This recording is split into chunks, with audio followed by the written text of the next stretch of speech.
Task 1 writing. क्या आपको भी मैप करने में बहुत दिक्कत आती है, आपको भी बहुत डिफिकल्ट लगता है? लेकिन आज की वीडियो के बाद कभी भी नहीं लगेगा। So let's get started. So task 1 map, जिसे बच्चे सोचते हैं कि ये बहुत ज़्यादा डिफिकल्ट है, उसको मैं अभी समझाऊंगी विद एग्जाम्पल, और क्या क्या आपको उसके में चीज़ें याद रखनी है, ओके, तो कि आपको कभी भी उसमें दिक्कत नहीं आए। फॉर एग्जाम्पल ये क्वेश्चन है, the maps show south side a shopping mall as it is now and its plan for its development. ये एक शॉपिंग मॉल का मैप है, ये है जो इस टाइम पे है, ये प्रेजेंट डे पे है, and this one is for its plan development, कि प्लान कर रहा है कि ऐसा हमें फ्यूचर में बनाना है। सो ये दो मैप्स हैं हमारे पास, राइट। अभी इसका सैम्पल आंसर भी मैं दूंगी आपको, लेकिन उससे पहले आपको क्या चीज़ें सीखनी है कि कभी भी आपको मैप आए तो आपको क्या अपने आप से क्वेश्चंस पूछने हैं। अगर वो 6 क्वेश्चंस आप अपने आप से आस्क कर कर उसका रफ में एक नोट बना लोगे कि ये चीज़ें हैं, तो कभी भी आप मैप गलत नहीं करोगे और गारंटी के साथ 7 बैंड्स आप मैप में लेके जाओगे। ओके, सो फर्स्ट थिंग जो आपको ध्यान में रखनी है वो है नंबर 1, मैं यहाँ पर लिख देती हूँ। नंबर 1 जो आपको ध्यान में रखना है वो सोचना है कि कौन सी चीज़ सेम रही है।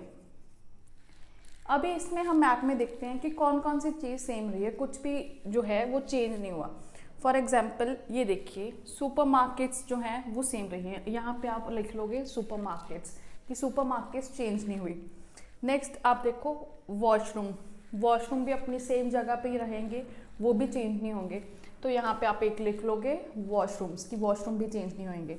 नेक्स्ट आप ये देखिए, एक एंट्रेंस है, एक यहाँ पर एंट्रेंस है, ये दोनों एंट्रेंस भी सेम है, ये भी अपनी लोकेशन से नहीं हिली है, तो आप इसमें लिख लोगे एक एंट्रेंस। ठीक है, फर्स्ट क्वेश्चन जो था कि क्या सेम रहेगा वो आपका हो गया सॉल्व। नेक्स्ट आप लिखोगे क्या चीज़ बिगर हो गई या क्या चीज़ एक्सटेंड होगी, साइज में कौन सी चीज़ बढ़ी हुई है।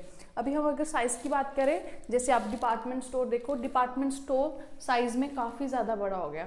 अगर हम ओवरऑल मैप की बात करें, ओवरऑल मॉल की बात करें, अगर ये देखिए ये काफ़ी छोटा था, लेकिन इन फ्यूचर ये साइज में काफ़ी ज़्यादा इंक्रीज हो जाएगा, तो ये ओवरऑल इंक्रीज हो रहा है। ठीक है, दो चीज़ें ये हो गई। और हम देखेंगे कि कौन सी चीज़ बढ़ी हुई है।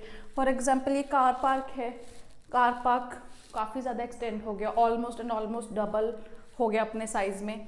ठीक है, ये हो गया। अभी हमने देख लिया कि कौन कौन सी चीज़ एक्सटेंड हुई है।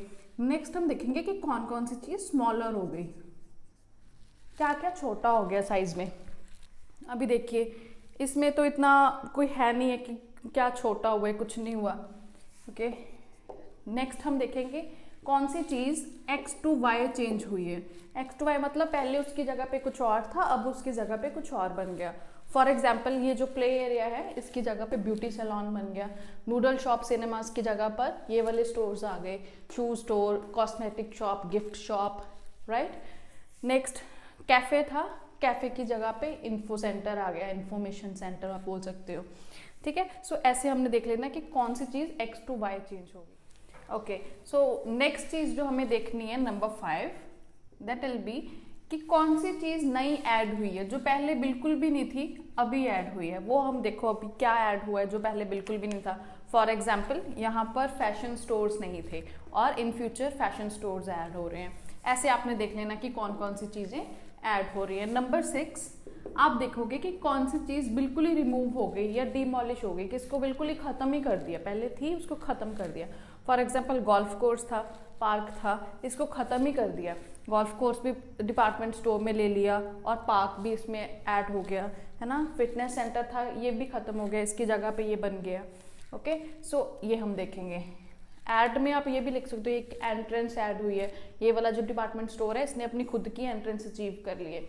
अब हमारे पास ये रफ में ये डेटा आ गया कि हमने ये चीज़ें लिखनी है। इसमें हमने ये 6 पॉइंट्स में हमने सारे पॉइंट्स ऐड कर लिए हैं।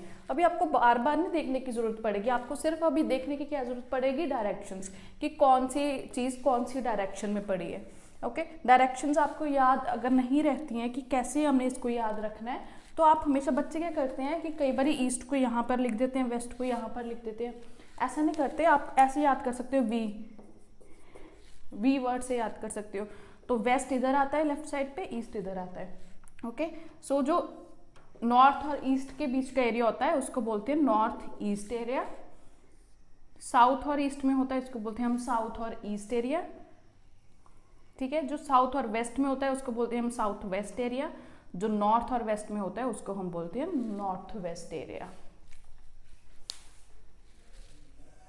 Okay, moving on to the sample answer. Answer आप लिखते हैं टास्क 1 का, आपको पता है पहले आपने इंट्रोडक्शन लिखनी है, उसके बाद आप ओवरऑल लिख सकते हैं या आप ओवरऑल एंड में लिख सकते हैं BP1 एंड BP2।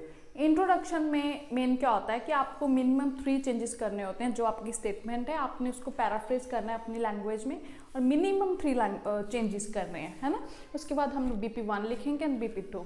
BP1 में जनरली क्या होता है ना, अगर आपको मैप आता है सो आई वुड सजेस्ट कि आप ना पहले वाला जो मैप है पहले उसको डायरेक्शन के साथ एक्सप्लेन कर दीजिए कि ये वाली चीज़ है वो इस डायरेक्शन में है। फॉर एग्जांपल सुपरमार्केट्स हैं वो ये वाली डायरेक्शन में है, गोल्फ कोर्स है वो ईस्टर्ली डायरेक्शन में है, लाइक दैट। आप सारी चीज़ों को ना एक्सप्लेन कर दो डायरेक्शंस के साथ। जो BP2 होगा ना, हम उसमें जो प्रपोज्ड एक्सपेंशन है हमारी उसमें हम कंपैरिजंस कर देंगे कि ये चीज़ थी इसकी जगह पे ये बन गया, ये था इसकी जगह ये बन गया।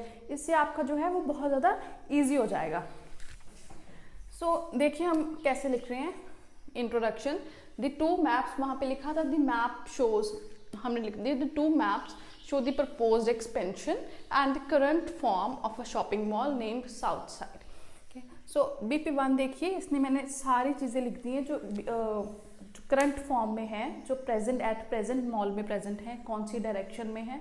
फिर जो BP2 में लिखूंगी उसको मैं कंपैरिजन करके लिख दूंगी BP1 के साथ।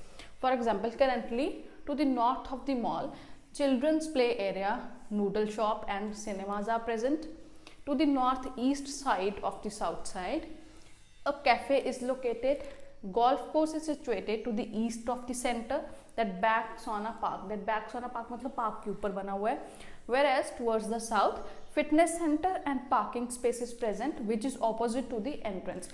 कार जो पार्किंग स्पेस है, कार पार्क है, वो ऑपोजिट है एंट्रेंस के।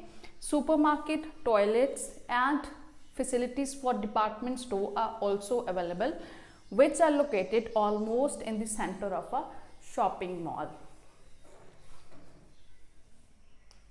हाँ जी, now moving on to BP2। BP2 में जैसे मैंने कहा कि अब हम जो है वहाँ पे लिखा होता है ना क्वेश्चन में कि मेक कंपैरिजंस, अब हम इसमें कंपैरिजंस करेंगे क्योंकि पहले में हमने सारे डायरेक्शंस बता दी। ये वाली चीज़ यहाँ पे सिचुएटेड है, टॉयलेट्स यहाँ पर हैं, सुपरमार्केट यहाँ पर है, एंट्रेंस यहाँ पर है। अब हम सारे कंपैरिजंस करेंगे फ्यूचर प्लान के साथ। कि इस मेथड से क्या होगा कि आपका कुछ भी पॉइंट मिस नहीं होगा, आपने सारा कुछ पहले बता दिया, अब हम सबकी कंपैरिजंस कर देंगे इसमें। So according to the future plan only the supermarket, toilet and entrance will remain same at the original site. जैसे हमने अपना पहले सबसे वीडियो के स्टार्टिंग में करा था ना कि फर्स्ट क्वेश्चन हमने क्या पूछना है, क्या चीज़ सेम रही। हमने कहा हमारी टॉयलेट, सुपरमार्केट और एंट्रेंस सेम रहेगी। Okay, However, the extension of mall in the easterly direction, पूरा मॉल एक्सटेंड हो रहा है ईस्टर्ली डायरेक्शन में, would be the most significant change where it would occupy the space previously taken by golf course and park। कि सबसे बड़ी जो change है वो क्या होगा कि जो पूरा का पूरा मॉल है वो ईस्टर्ली डायरेक्शन में इंक्रीज होगा साइज में, जहाँ पर वो लैंड टेक ओवर कर लेगा जो पहले जिस पर गोल्फ कोर्स था और पार्क था, वो वाली लैंड भी वो अपने में ले लेगा। Next, car park will also be made bigger. अभी क्या था कि क्या चीज़ बड़ी करी जाएगी, हमने कहा कार पार्क बड़ी करी जाएगी। Car park will also be made bigger by demolishing the fitness centre. Fitness centre को डिमोलिश करके, उसको रिमूव करके, उसको ख़त्म करके कार पार्क को बड़ा करा जाएगा। Furthermore the department store will also be increased in size. जो डिपार्टमेंट स्टोर है उसको भी साइज में बड़ा करा जाएगा। And it will also acquire its own entrance. Car park की जो डिपार्टमेंट स्टोर है उसकी अपनी एक एंट्रेंस आ जाएगी। Although beauty salon, cosmetic store, shoe stores and gift shop will be added by removing play area, noodle shop and cinemas. जो noodle shop, play area और सिनेमाज थे उनको रिमूव करके कॉस्मेटिक शॉप और ये सारी शॉप्स ऐड करी जाएंगी।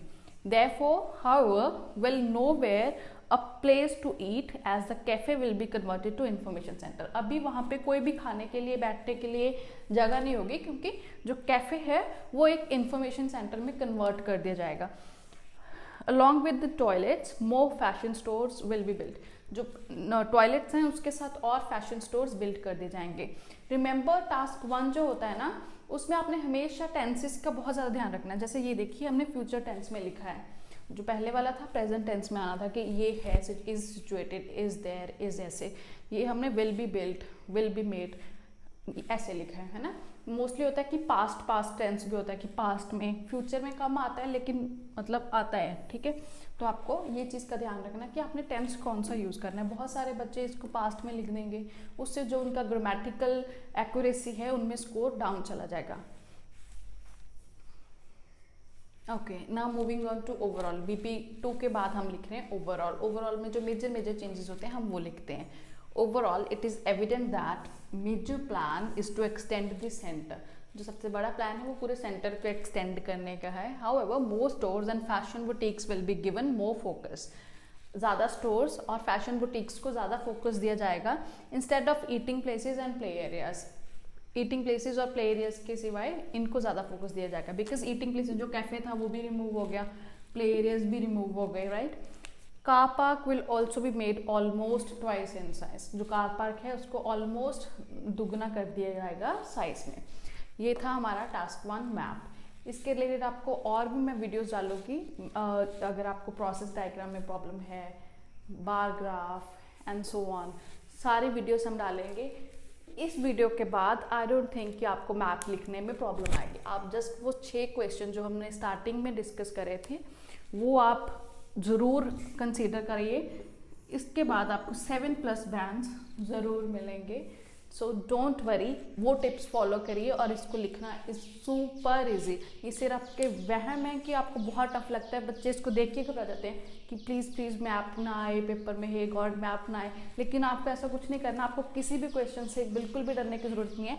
इस वीडियो के बाद आपको बिल्कुल भी दिक्कत नहीं लगेगी, आप आसानी से कोई भी मैप लिख सकोगे। बस वो 6 क्वेश्चन याद रखने हैं, उसके आंसर देखने हैं आपको। पार्ट BP1 जो है आपने फर्स्ट मैप डिस्क्राइब कर देना और BP2 में आपने सिर्फ उसकी सारे जो बोलते हैं कंपैरिजन्स कर देने हैं। That's all. सो मुझे बताना आपको वीडियो आपका कैसा लगा। So thank you so much.